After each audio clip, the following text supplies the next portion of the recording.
Special thanks to Tokyo Treat and Sakurako for sponsoring today's video. In this week's episode of Bleach, the 1000-Year Blood War arc, the defeated Lille is resurrected with a new, godly transformation. Nanao wields her sacred Zanpakutō, the Shinken Hakkyoken, and Kyoraku's history is revealed at last. The 1000-Year Blood War arc anime part 3 continues unabated, with another in a string of excellent episodes recently, with episode 37 titled Shadows Gone, featuring the visually dazzling conclusion to the epic showdown between Kyoraku, Nanao and Lille. Last week saw us finish up the first of the massive endgame battles against Yuha Buck's Schutzstoffel, who, by the way, still haven't been referred to as such even once yet in the anime, which is interesting. I do wonder if Askin will perhaps be the first to say the name, if they retain the scene where he details each of the members to Ichigo, but anyway, with Mayuri and Nemu versus Pernida now firmly behind us, this week we take another profound step towards the end of the arc as episode 37 brings to a close the second of these major battles. Last time I discussed how the finale to Mayuri vs Pernida would be challenging to adapt, but the anime absolutely exceeded expectations and closed out that fight in an emotional and fitting fashion, and the same is true here as well with Kyoraku vs Lille, albeit for different reasons. Again, for about the 4th episode in a row now, this is a very faithful retelling of the manga. These battles against the Schutzstoffel, aside from the actual sequence in which events are unfolding, have been adapted virtually panel for panel straight from the manga, which should please the purists, but for those who are hoping for something brand new from these battles, well, sadly that's not how it's playing out. As I've said before though, this isn't particularly surprising. These first 2 Schutzstoffel battles of Varvelt were never the problem, and it remains to be seen just how differently the latter half of the arc is brought to life. For now though, the spotlight is firmly back on the 1st Division and their battle against perhaps the most terrifying Bleach villain to date, an emissary of God who simply won't die.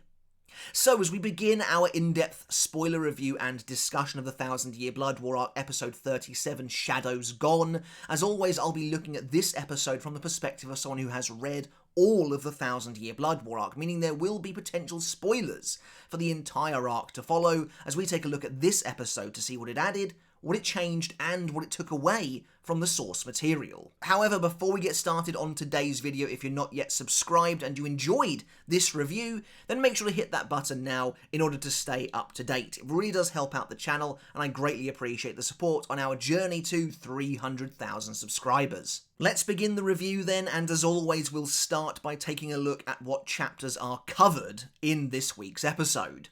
I was very happy with how the first half of Kyoraku's battle against Lille was portrayed back in episode 35, and thankfully that trend continues here this week. Viewing the battle then as a complete package, in my mind, shows that it was a big success here in the anime. Sure, the story beats play out identically to the source material for better or worse, but in terms of sheer spectacle, combined with that old school Bleach battle feeling, the entirety of Kyoraku and Nanao vs Lille has been great fun to watch. It, alongside Mayuri and Nemu vs Pernida, is considered one of the best fights of the final arc, and I think the anime has really done it justice here across both halves. But without further ado, these are the chapters covered in episode 37. Firstly, we have chapter 649, the Theatre Suicide Scene 3, Chapter 650, the Theatre Suicide Scene 4, Chapter 651, the Theatre Suicide Scene 5, oh boy, I see where this is going, Chapter 652, the Theatre Suicide Scene 6, Chapter 653, the Theatre Suicide Scene 7. And finally, the first few pages or so of Chapter 654, Dead Man Standing. Finally, a different chapter title. Well, there's definitely a running theme there, and this really is turning into an exercise in seeing just how many times I can get away with saying that word in particular before being demonetized. As mentioned before, the title of this week's episode doesn't originate from any chapter, and you can probably see why. The theatre suicide as an umbrella blanket term references Kyoraku's Bankai, and of course that doesn't feature in this episode at all. Though it's interesting because you could say the same thing for the source material. Kyoraku's Bankai is done and dusted, really, by the end of chapter 649, so the fact the chapter naming convention continues regardless until the end of this fight entirely implies Kubo considers all of this battle to fall under the umbrella of that sinister stage production metaphor, so the episode probably could have gotten away with it. Aside from that, there's really not much to say here once again. The episode is structured in a very orthodox way for the most part. Perhaps the most interesting thing about this episode's structure is the way the episode plays with the chronology of the flashbacks. The episode actually opens right at the end of the included chapters with chapter 653, which, like I said, is the final chapter included here. Anyway, apart from that, there isn't much going on, so let's move on to the spoiler analysis itself as we take a deeper look at episode 37 of the 1000-Year Blood War arc. So, as I mentioned, the episode opens with the first page of chapter 653 and introduces us to two of the key players of Kyoraku and Nanao's shared backstory. Kyoraku's older brother Shunzan and Nanao's mother Isuzu. Neither of these characters were ever named in the manga, but thanks to the credits of this week's episode, well, now they are. I have to say, opening the episode with this scene makes a lot of sense to me. It immediately establishes the status quo as of Kyoraku's teenage years while setting the stage for the rest of the story to come. Here's an interesting thought. Given what little we know about the concept of Zanpakutō abilities potentially being hereditary, I wonder if Shunzan's Zanpakutō was similar to Katen Kyokotsu, or Katen specifically to be more accurate, and I wonder if he had any idea just how powerful his younger brother really was. When you think about it, everything we're seeing here happened quite a long time ago. By the time Shunzan eventually dies, Kyoraku is still only a young man, likely not even entered the academy just yet.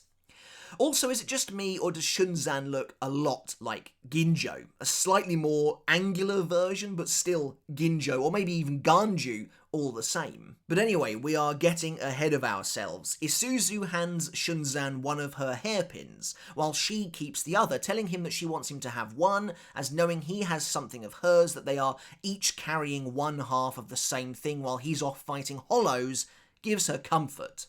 In response, Shunzan blushes, and off to the side, the young Kyoraku gives him a knowing smirk, producing one of the series' best troll faces and utterly ruining the romantic moment. In response, Shunzan headbutts him violently.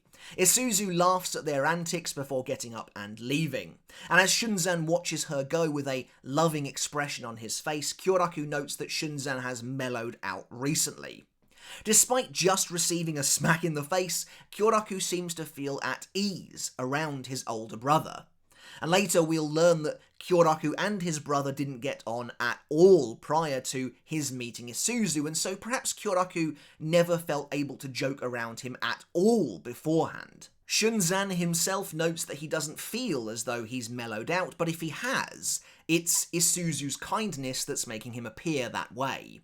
As if heralding the future to come, Kyoraku catches sight of Isuzu's red hairpin before casting his eyes over to his brother's blue one. Eventually, both will belong to him. With this, we return to the end of episode 35 and the end of chapter 649, as Kyoraku lies in Katen's lap, having defeated Lille with his Bankai.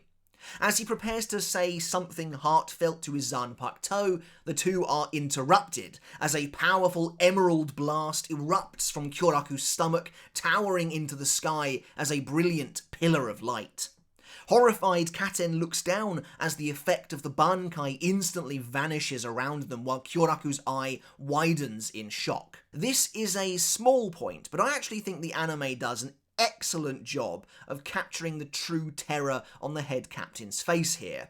And of course I love the detail of the Bankai coming undone around them. Of course the unintentional disengaging of Bankai signals that a Shinigami is near death, so This is bad news for Kyoraku. I've also always wondered, does Lille shoot Kyoraku from below or from above here?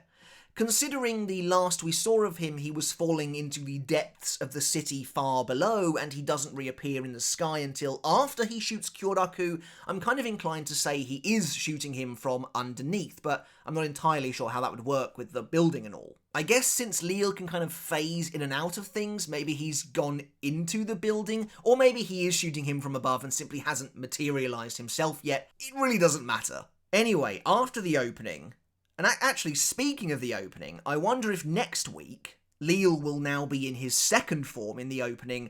That would be really cool. I guess we'll have to see, but anyway, yeah, after the opening, we skip ahead briefly once again, this time to the first page of chapter 651, as a napping Kyoraku is woken up by his sister-in-law, Isuzu. I like how in the anime the first thing he sees is the red hairpin reflected upon his eye. It's a cool piece of imagery. And speaking of imagery, I also like how these flashbacks take place underneath the outstretched pine tree branches, as though Kyoraku's Bankai itself reflects the past years and memories gone by. While their story doesn't match the one told by the Bankai, it is hard not to see both Isuzu and Shunzan in those roles. Back in the present day, we return to the end of chapter 649 once more, where a headless Lille reappears above Kyoraku in the sky. Reforming from a burst of golden Reiatsu, Lille floats above the captain, glittering sparks drifting through the endless black abyss around him. As Lille prepares to transform once more, we can see his once green wings are now filling up with a gold light instead. I'm not entirely sure what this means. It's possible this imagery is supposed to convey the idea that after, well, dying, essentially, this reconstituted form of Lille is barely recognisable, and that extends to the colour of his Reiatsu. The man he once was is completely gone, taken over now by Yhwach's power, the power that is now bringing him back to life, and thus the green energy that once made up his wings, his energy that was recognisably his, is being subsumed by something greater. But from his headless shoulders, a strange green goo of sorts begins to bubble and rise. As we reach the cliffhanger of chapter 649, the reishi takes on the outline of Lille's head as he roars at Kyoraku, telling him he told him once already that a mere Shinigami's Bankai could never kill him. Honestly, this looks really fantastic. I love how the anime depicted Lille's head reforming here, and it made me very excited to see the rest of his portrayal. Speaking of which, suddenly from the green goop a massive draconic serpentine neck unravels, growing up and into the sky as Lille roars. With Kyoraku unable to believe Lille survived having his head cut off, we finally get a good look at the Sternritter's newest form. And what a form it is! He looks mostly the same as he did in his previous Volsten dish, but now where his head was removed, it has been replaced with a collar, a plumage of fur, and then a massive snake-like neck that then leads to a cherub head of sorts with an owl's face. It has fair, curly hair, small human ears, but yes, the features are very much those of a terrifying owl with gigantic circular blank eyes that click-clack inwards and a small beak. Also, Lille's halo is now considerably smaller and more compact,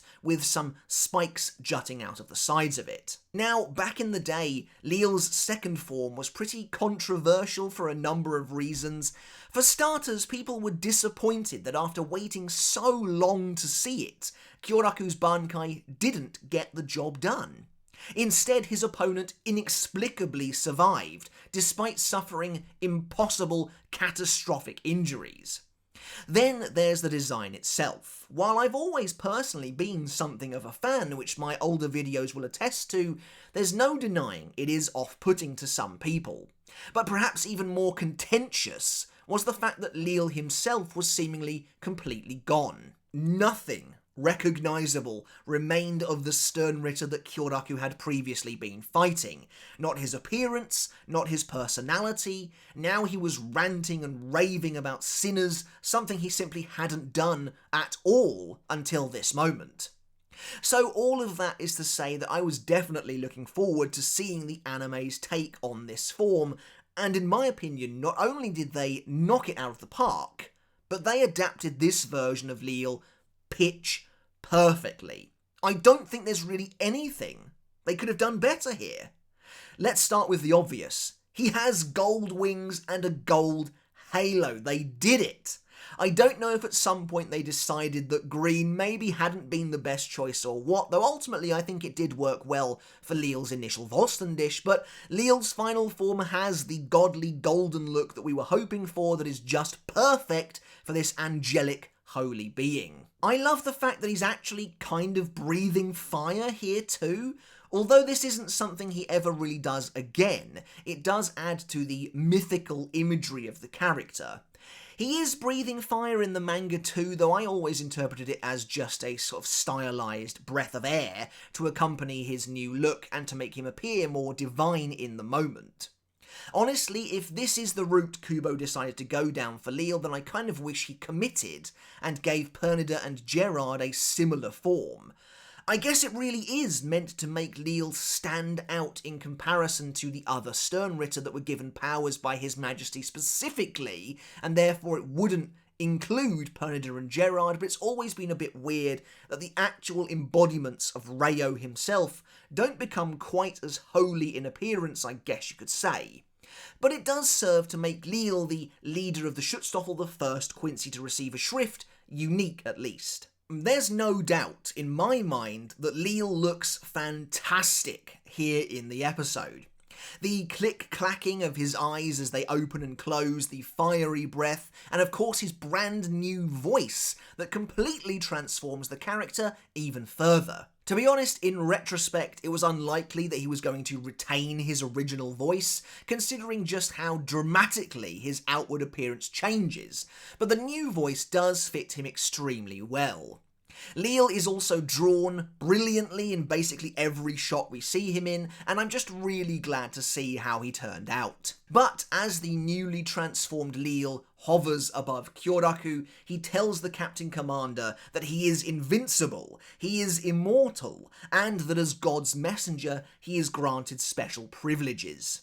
This really is as close as we come to any kind of explanation for Lille's second form, and it does simply seem to stem from the fact that he is the first Quincy Yhwach granted powers to. Suddenly growing a pair of arms, Lille raises one of them before unleashing the ultimate form of the X-axis, a blinding blade of light that pierces all, cutting through the city like a sunbeam in a massive explosion, as if blasting down from heaven itself. It's interesting that Lille's arms do regrow here, considering in his original Vostendish, as I mentioned in my episode 35 review, he loses his arms due to no longer needing them, as his holy form is designed to facilitate his Schrift above all else. This feels like further proof that he is losing his way. But despite the immense ferocity of Lille's attack, Kyoraku manages to evade it, disappearing behind a nearby tower. It's interesting, Lille seems to be able to see more than should be possible. Now in this instance, I guess he maybe just sensed Kyoraku's Reiatsu behind the tower, that's plausible, but later on he manages to see them inside his shadow as well. Unless the idea is that he simply deduced that that is where they would be hiding, but the fact it comes after he transforms his head and eyes always implies to me that he was actually physically capable now of seeing them in the shadow. But again, we're getting ahead of ourselves here. However, before we continue with the rest of today's review, first, a word from our sponsor. Christmas is here, the holiday season has arrived, and I've got a couple of treat-filled boxes to unwrap here today. No, they're not presents, though they certainly could be. They're the latest boxes from Tokyo Treat and Sakurako, this time with a festive twist. Celebrate the season of snacking with Tokyo Treat and a limited edition box full of fun and exclusive Japanese snacks. The box is packed with a variety of full-size items designed to help you experience the festivities of the Very Merry Snackmas theme from the comfort of your own home, without having to venture out into the cold.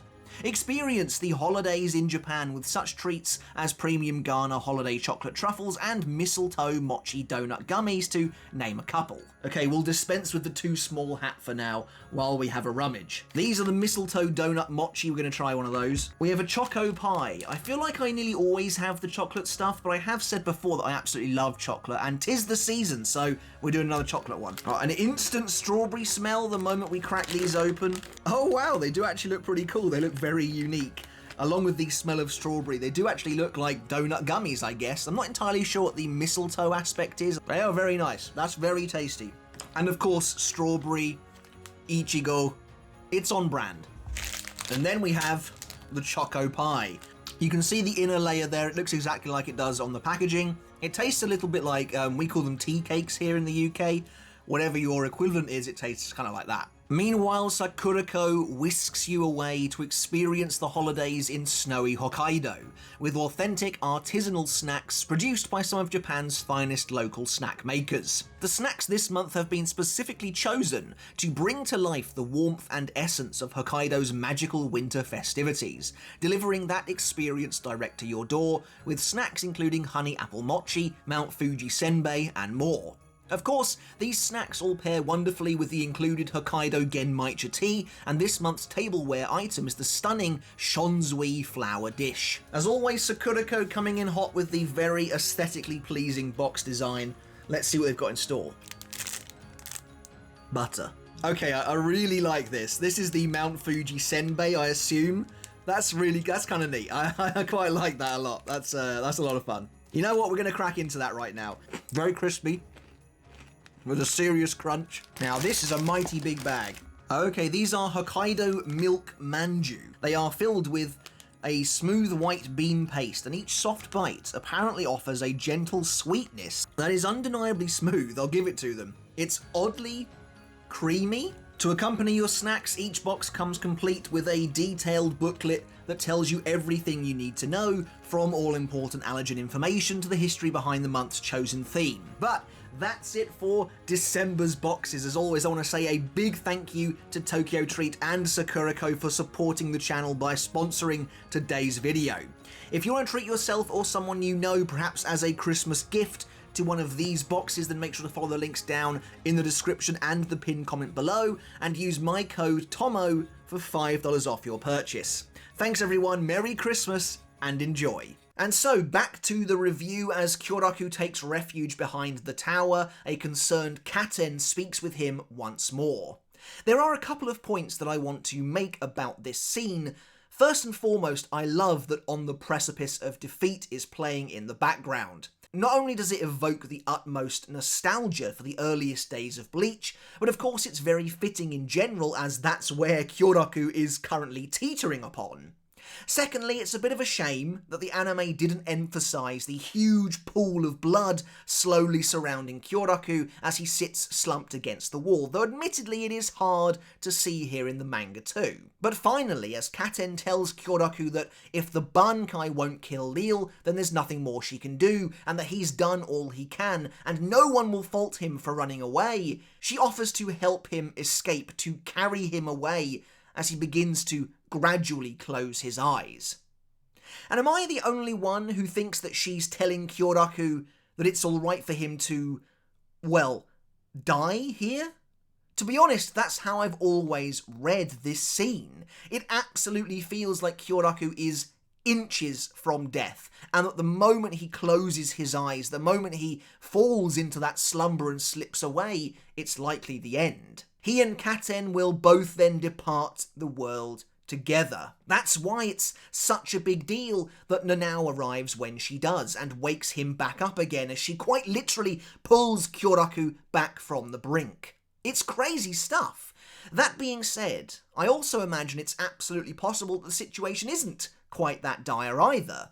Maybe when Katen says that she'll carry Kyoraku away, she means it pretty literally. She means it in the sense that she will help them both escape the battlefield, perhaps into the shadows, while Kyoraku sleeps. The idea that he's about to die, however, and she is essentially giving him permission, which, by the way, means that he himself is giving himself permission after seemingly doing everything he can, is much more melodramatic and, in my opinion, fitting for this theatrical scene that we find ourselves in. However, as I said at seemingly the last moment, Kyoraku is shaken awake by Nanao, his vice captain having made it back to him in time. With Kyoraku coughing up blood, he's glad to see that Nanao wasn't caught up in his Bankai after all. And it does make me wonder exactly what would have happened to her if she had been, as he was genuinely concerned about it. Nanao says there's no time for that, however, and asks Kyoraku to release her Zanpakutō at once. Shocked, Kyoraku quickly lowers his gaze. However, Nanao continues to yell at him, telling him there's no time and that he needs to forget about the promise he made to her mother so many years ago. And this truly startles the head captain.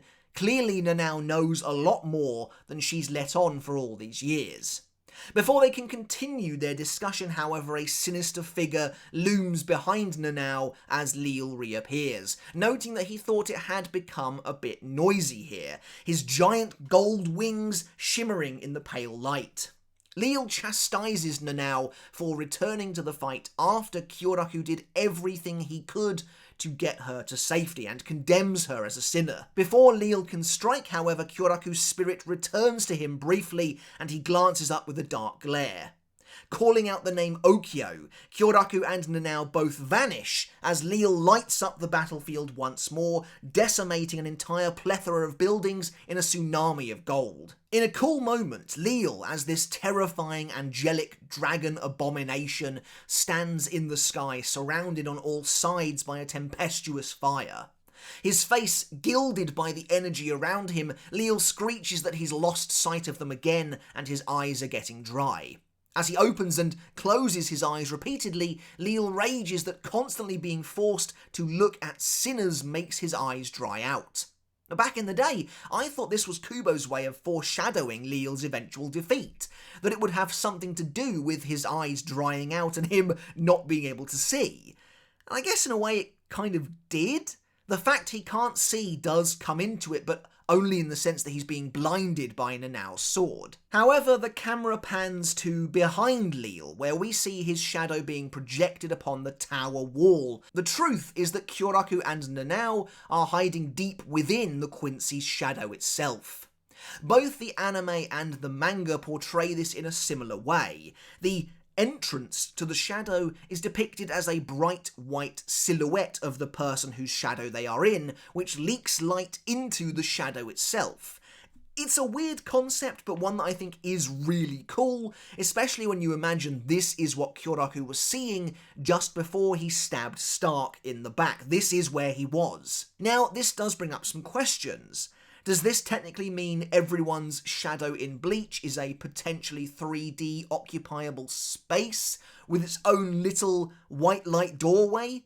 Or does the act of using Kageoni create this space in that moment? And if Kyoraku was to use Kageoni on, say, a building of the Sternritter, could he have seen the Vandenreich within the shadows, or does Kageoni create a separate dimension entirely? Anyway, there's a tiny, albeit interesting change here between the manga and the anime. In the original chapter, when the scene moves into the shadow, you can already see Kyokotsu standing behind Nanao, as I think the idea is that when Kyoraku calls her name Okyo earlier, he's asking her to take Nanao with them into the shadows. But here in the anime, Kyokotsu is missing, waiting for the dramatic reveal to come. And so, as we reach the end of chapter 650, Kyoraku tells Nanao that she can have her Zanpakutō back, Kyokotsu. As I mentioned in my live reaction, this cliffhanger was nothing but enormous bait back in the day. A complete and utter fake-out that definitely confused more than a few of us.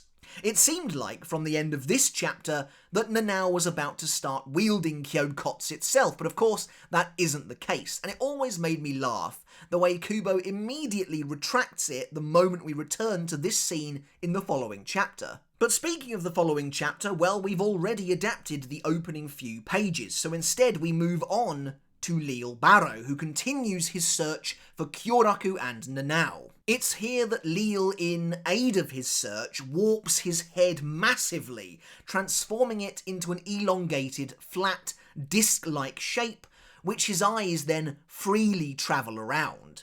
Now, this is a moment, again, that I feel works better here in the anime than it did on the page. Though again, maybe that's just because I was already expecting to see it and wasn't so shell-shocked by its appearance this time around. It really does look very weird, and again feels so far removed from the Lille we once knew, but it works in the context of what he's become. It's here that Lille apparently sees them hiding within his shadow, and as his head slowly reshapes and returns to normal, he conjures a blinding ball of light from his fingertip, wondering what will become of them if he wipes the shadow out. Of course, by creating such a bright light, Lille himself is covered in new shadows, including one that appears upon his beak. In an awesome cinematic moment, Nanao suddenly bursts out of the shadow on Lille's face, soaring upwards and away from the Quincy, clutching something unseen. Returning briefly to a few minutes prior, we see Nanao sitting with Kyoraku in the darkness as he explains the truth to her. Like I said, he immediately backpedals and tells her that Kyokotsu actually isn't quite her Zanpakutō.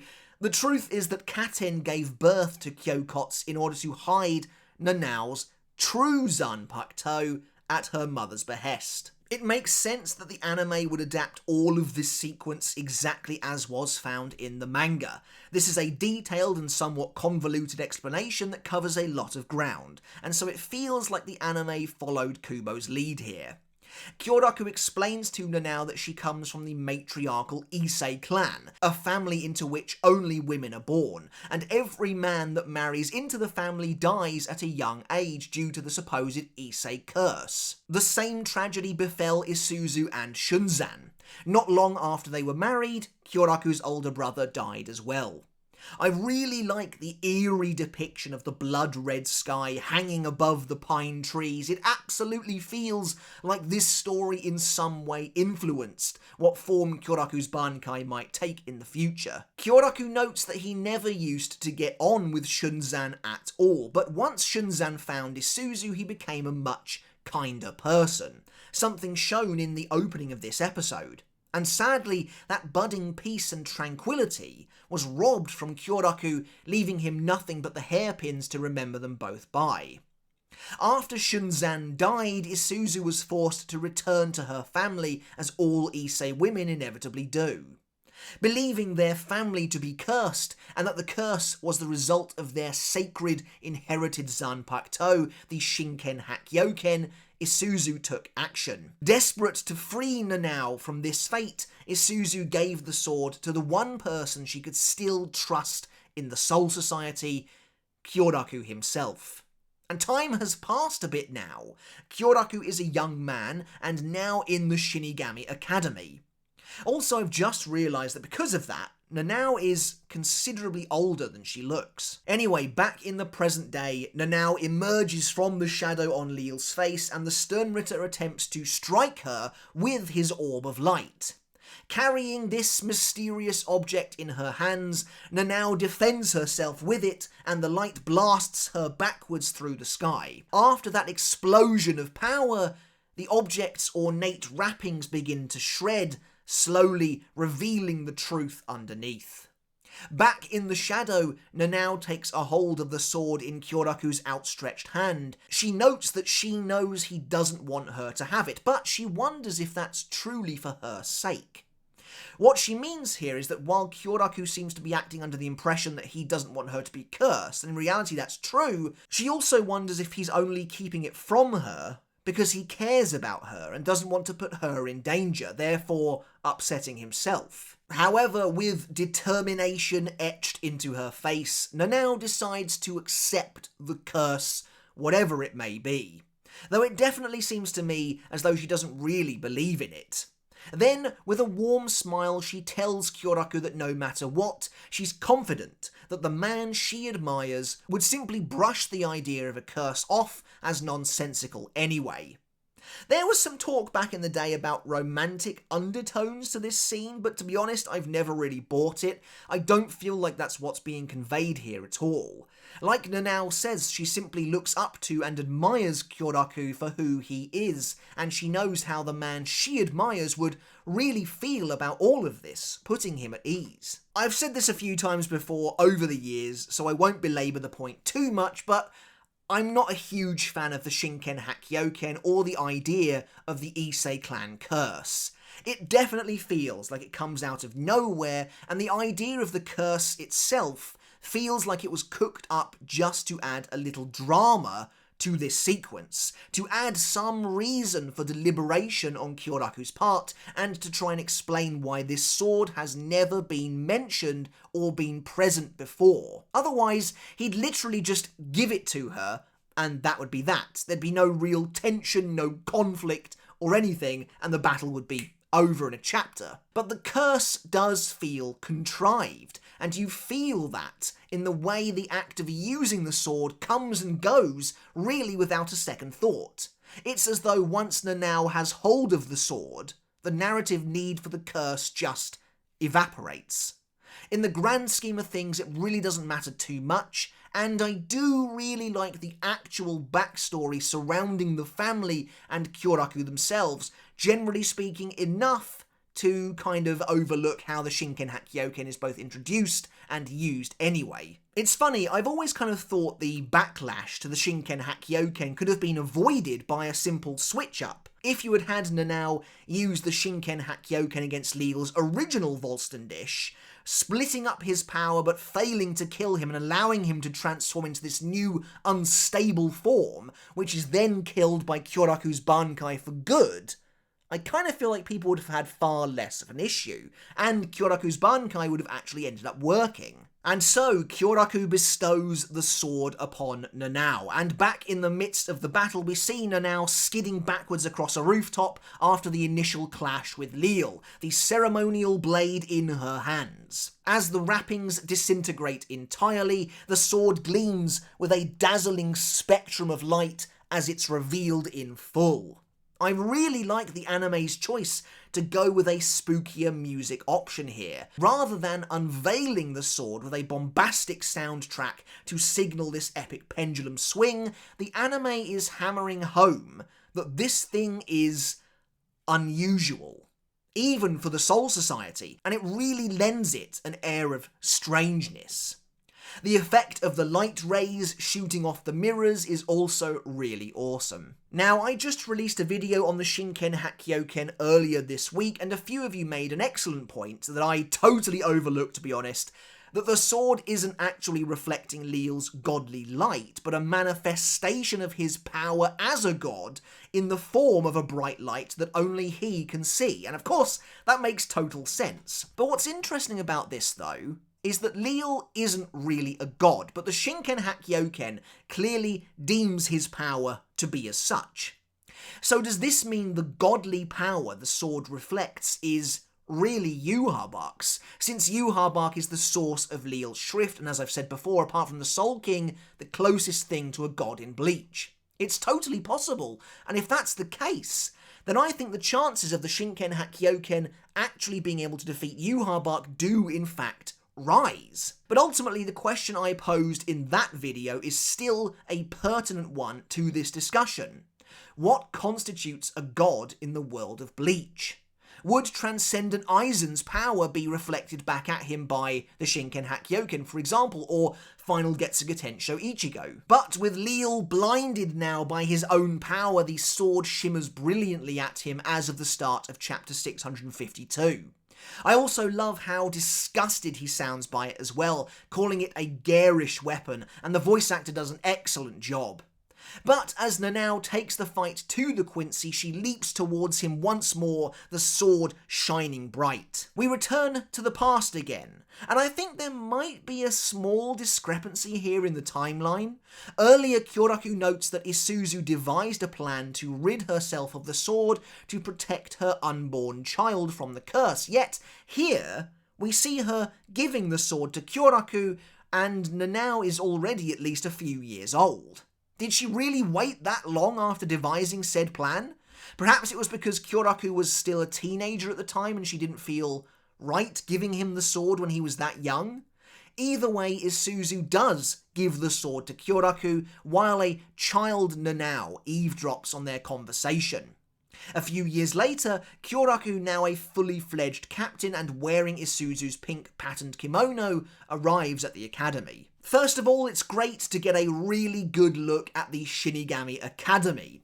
We've had fleeting glimpses of it in the past, but I don't think we've ever had quite such a clear look at it before, but I might be mistaken. Among the other students, Nanao catches sight of Kyoraku, and while she initially brushes off the kimono as a common design similar to her mother's, she then notices Kyoraku's hairpins as well. There's a great scene where the academy graduates discover which squad they've been assigned to, and I'm glad the surrounding chatter was left in. One girl is very happy to have been placed in Squad 5 due to thinking Vice Captain Aizen is hot, but another girl calls out Shinji for being a long-haired weirdo of a captain. Even now, Shinji is still taking a beating. But yeah, this is a nice bit of world building. And later, Nanao reveals that after her mother died, she was taken in by an elderly couple that were supposedly related to the Issei clan. However, as I mentioned again in my reaction, the man in particular looks a lot like Kyoraku here, more than he did really in the manga, leading me to believe they may in fact secretly be his parents. It certainly wouldn't be surprising at all to know that Kyoraku had a guiding hand in Nanao's entire development after her mother died, especially since he thought Nanao's mother's death was his fault, which we'll get to later. And with his relation to Shunzan, Kyoraku is in fact Nanao's uncle too. So where can we place this on the timeline? We don't have much to go on, to be honest, but this moment is definitely prior to Turn Back the Pendulum. Turn Back the Pendulum is split into two different times, 110 years ago, and then there's a 9-year time skip, which takes us to 101 years ago. And interestingly, Kyoraku has different facial hair between the two. 110 years ago, he had only the top half of his beard, whereas 101 years ago, it swaps, and he starts wearing his facial hair as only the lower half, before eventually deciding to combine the two for a full beard at some point. As we can see in Nanao's flashback when she joins the 8th Division, Kyoraku only has the top portion of his facial hair, meaning this is either during that 110 years ago period of Turn Back the Pendulum, or potentially even earlier. Speaking of Turn Back the Pendulum briefly, Kyoraku doesn't wear his hairpins at all during this time period, and knowing what we do now, this feels like something that was likely retconned. It's not as though he's trying to hide his identity from Nanao anymore because he's openly wearing Isuzu's kimono. Also, Kyoraku's brief meeting with Nanao in this arc is interesting too. Again, while possibly a small retcon, in-universe it is believable that he's simply pretending to barely remember who she is. Anyway, returning to Nanao's flashback as she's inducted into Squad 8, she and the other members meet Kyoraku for the very first time. It's here that she realises who he is immediately.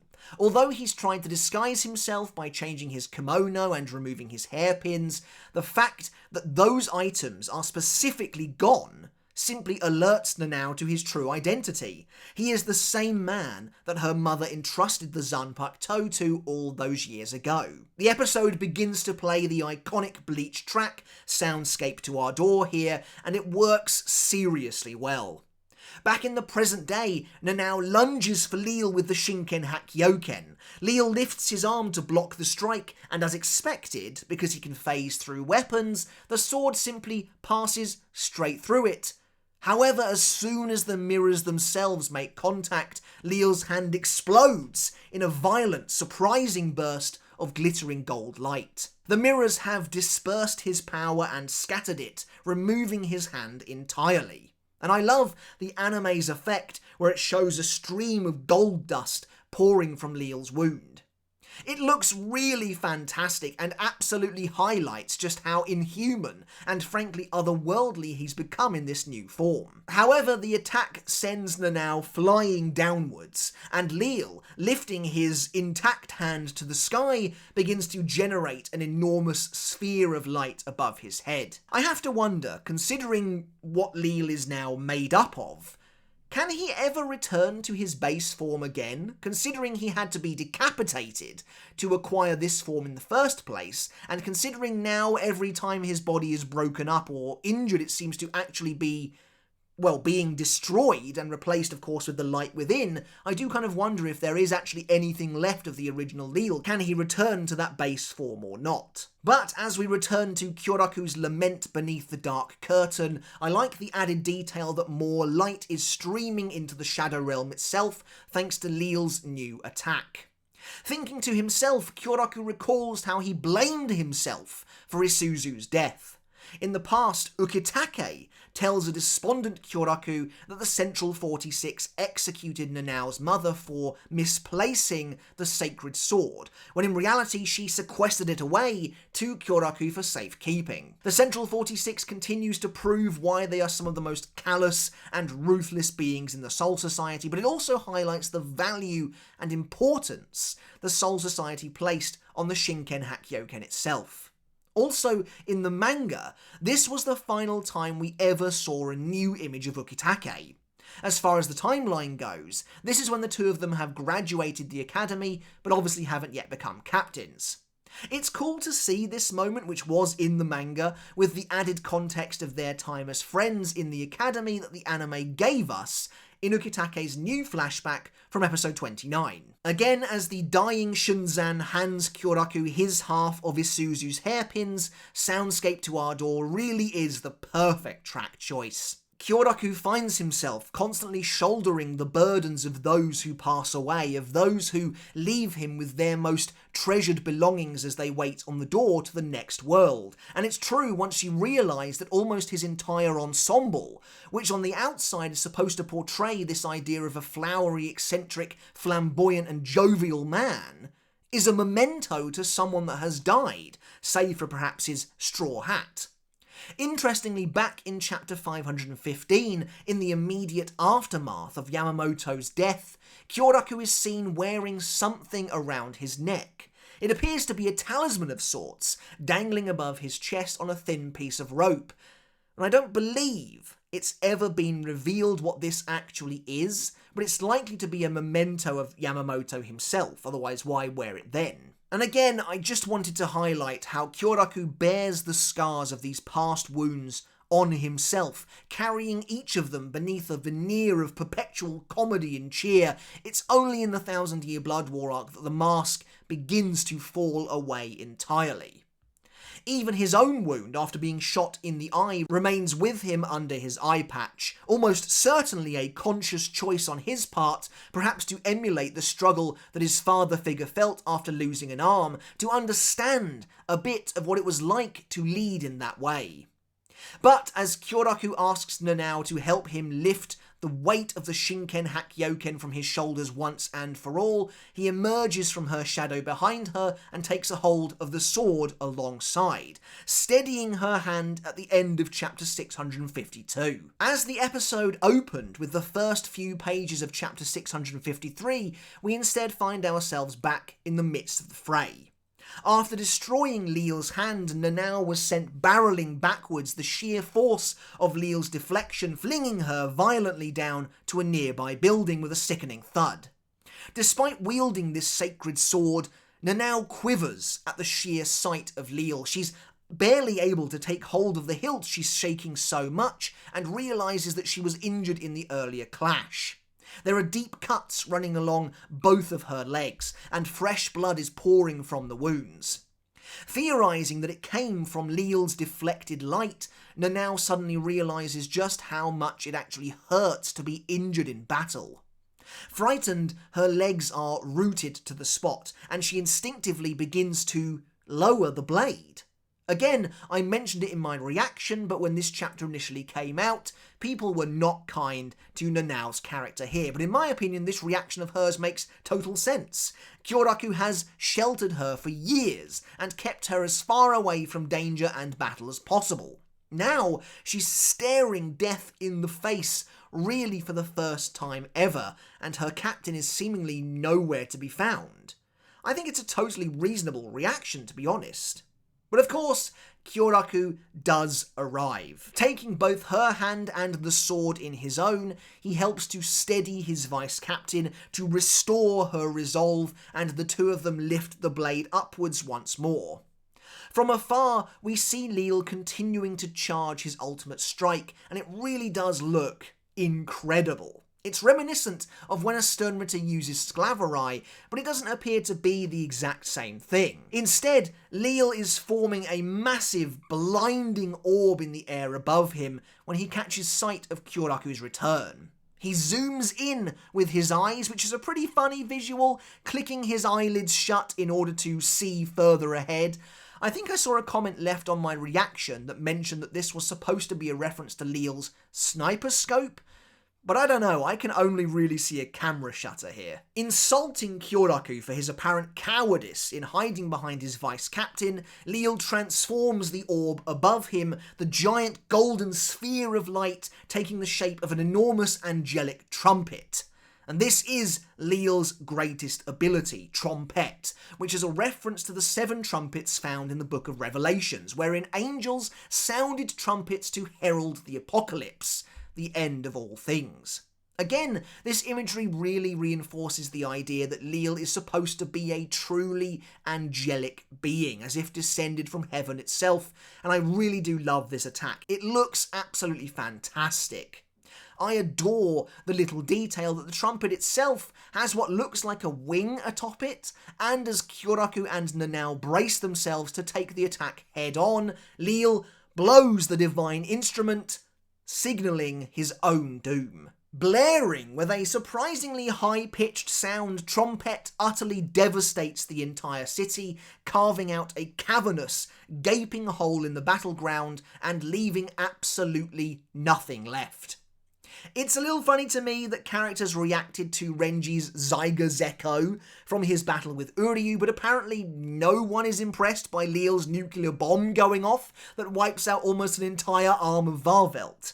However, while the attack levels most of the city, a portion of it comes screaming back at the Sternritter, and before Lille can even work out what's happened, a cross-section of his entire body from head to toe is erased from existence.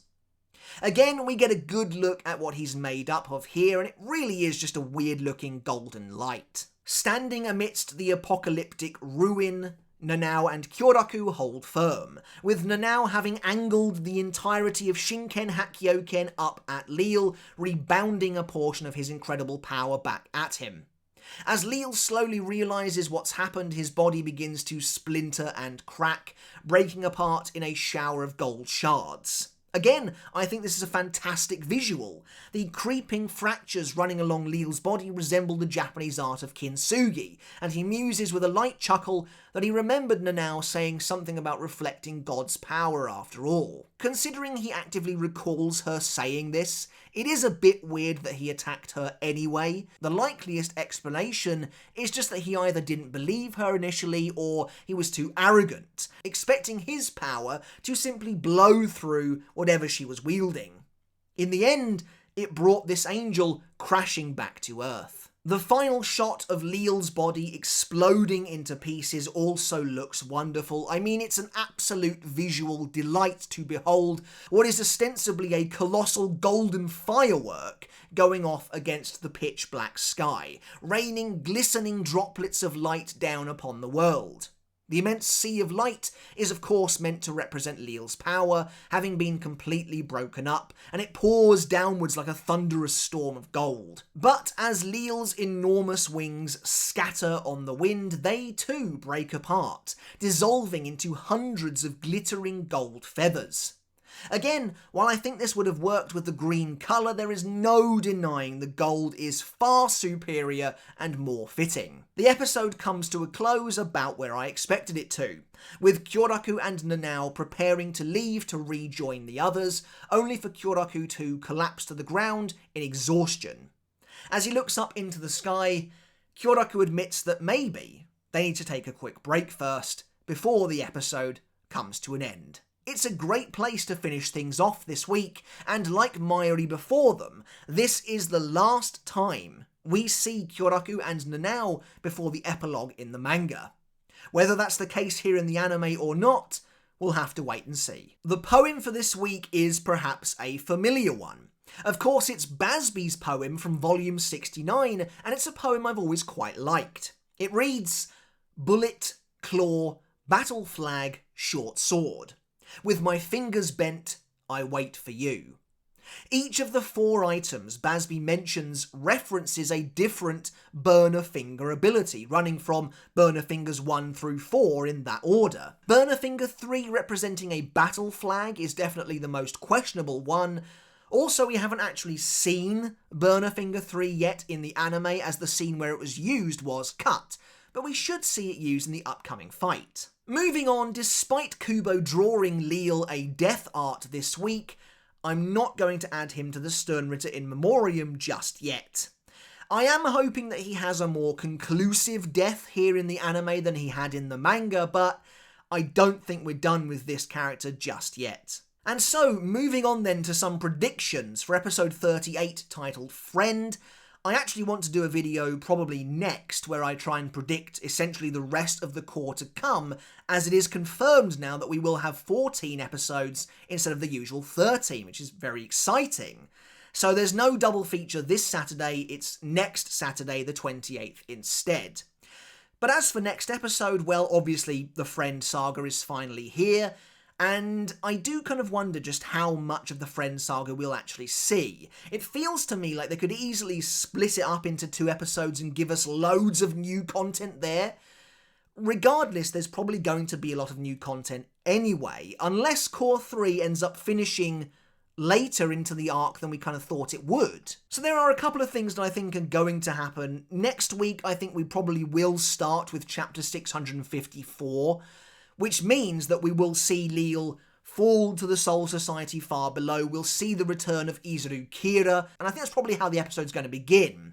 Interestingly, in Izuru's famous, iconic panel where he returns, there's an awesome piece of imagery where the moon is shining through his gaping injury. But of course, in the Serete down below, the red veil is still active, and therefore we won't be able to see the moon. So I can't help but wonder if the power of Lille that is raining down upon the Serete will end up destroying the red veil, perhaps.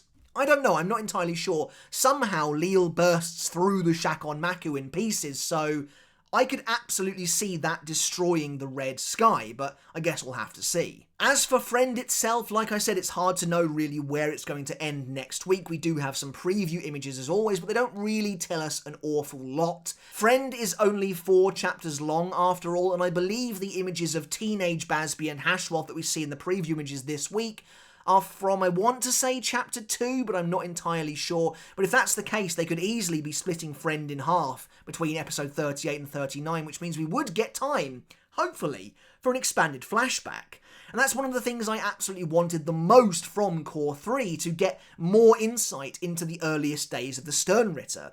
Even if they're just cameos, I'd love to see characters like Kirge, Robert, maybe even characters like Askin, just interacting with the world around them all those years ago, actually just existing in that original empire. I would love to see that, and I'm really hoping we get something like that. Obviously, the focus must stay with Basby and Hashwolf, but there's no reason why you can't throw in a few Sternritter cameos here and there, especially if there is extra time to play around with. Alright guys, but that's it for our episode 37 review. As always, I really hope you enjoyed it. I hope you took something of value away from it as well. Let me know what you thought of episode 37, Shadows Gone, down in the comments below. Did you enjoy it? Did you think it was a fitting conclusion to Kyoraku and Nanao versus Lille? I'd love to hear your thoughts down in the comments below. As for me, I thought this episode was absolutely fantastic. Despite this somewhat controversial nature of the actual story being told here, I think they did pretty much the absolute best job they could, and they really did adapt this in a way that I thought was visually stunning. And so I think overall they did this battle absolute justice and did a really good job with it. But I'd love to hear your thoughts on the first two Schutzstaffel battles in general down below. Okay guys, thank you once again for watching, I really do appreciate it, and as always I want to end the video by saying a massive thank you and giving a huge shout out to my wonderful supporters over on Patreon, without who I simply couldn't do this. If you love what I do here over on YouTube and you also want to support me that step further, thank you. By supporting me at the $1 tier a month, you can get your name in the credits of every video just like this, and at $2 tier or higher, you can enjoy every video I release absolutely free of baked-in YouTube ads. Alright guys, once again, thank you so very much for watching, and until next time I'll catch you later, and I'll see you then.